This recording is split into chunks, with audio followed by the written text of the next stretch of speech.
Hello dear students, आज हम करने वाले हैं सिमेट्रिक फॉर्म और the parametric form of a straight line in 2D, जो कि एंट्रेंसेस के लिए बहुत बहुत इंपॉर्टेंट है। और इस इक्वेशन को समझने के बाद आप बहुत सारे क्वेश्चंस को बहुत जल्दी सॉल्व कर लेंगे। तो आओ बच्चों, हम अब सिमेट्रिक फॉर्म समझते हैं और इसका यूज भी समझेंगे कि एंट्रेंसेस में इसका बहुत सारा यूज है। तो एंड तक वीडियो को समझते हुए, नोट्स बनाते हुए देखिएगा। यहां हमारे पास एक लाइन है जिसका प्रिंसिपल पॉइंट हमने लिया हुआ है, यानी ये मूविंग पॉइंट है और इसकी वजह से ही इक्वेशन आने वाली है। ये एक फिक्स पॉइंट है, थीटा यानी इंक्लिनेशन दिया हुआ है लाइन का positive direction of the x axis के साथ। अब हम यहां पर क्या करने वाले हैं, इस डिस्टेंस को, एपी डिस्टेंस को आर ले लिया हमने। The distance AP is R units. और हम अगर यहां, क्योंकि अगर मैं इसे मानता हूं कि A B is parallel to the x axis, तो अगर ये थीटा है तो इसको भी थीटा होना होगा। तो अब ध्यान से देखें कि अगर मुझे कॉस थीटा चाहिए, सो कॉस थीटा क्या होगा, बेस अपॉन हाइपोटेन्यूज। सो ये हो जाएगा x minus x1 bye are. तो इससे हमारे पास x minus x1 by cos theta R के इक्वल आ जाएगा अगर मैं क्रॉस मल्टीप्लाई कर देता हूं इनको। Similarly what is sine theta, so that is this one, y minus y1 over R. तो हमारे पास आ जाएगा y minus y1 over sine theta is equal to R. और अगर मैं इन दोनों को रिलेट करता हूं तो हम लोग के पास आ जाएगा एक सिमेट्रिक फॉर्म।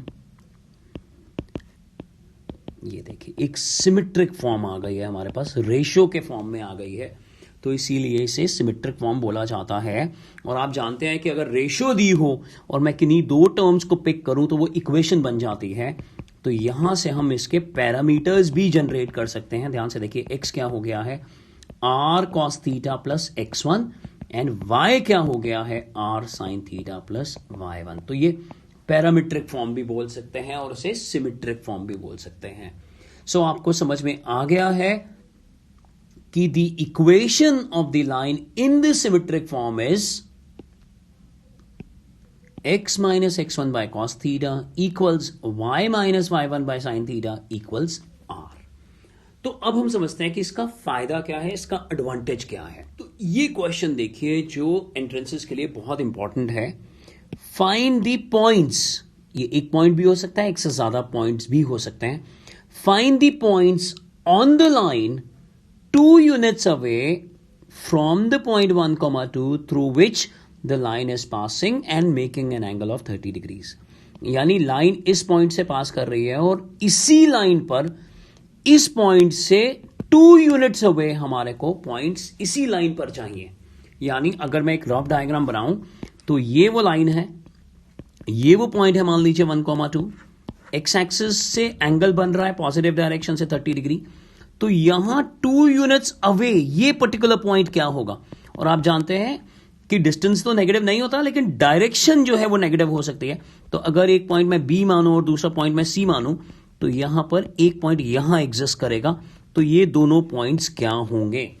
अगर आप नॉर्मल मेथड से चलते हो, यानी कन्वेंशनल मेथड से चलते हो, तो बहुत सारा समय लगने वाला है।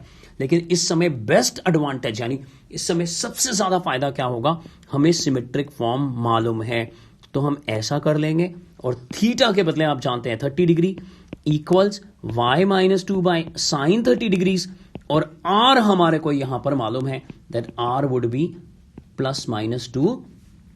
और हम यहां x की वैल्यू क्या लेने वाले हैं, पैरामीट्रिक फॉर्म भी यूज कर सकते हैं, that x is equal to plus minus 2 times of cos 30 degrees plus 1, and y equals plus minus 2 sine 30 degrees और प्लस 2। तो हमारे पास जो आंसर आ जाएगा है that is √3/2। So 1 plus √3 comma sine 30 is 1/2, so that would be 1 plus 2 3। और दूसरा आ जाएगा 1 माइनस √3 कामा 2 माइनस 1 1। सो ये दो कोऑर्डिनेट्स जो हैं बहुत आसानी से हम तक पहुंच गए और ये ऑप्शंस में आप क्लिक करते हुए इस क्वेश्चन को बहुत आसानी से सॉल्व कर लेंगे।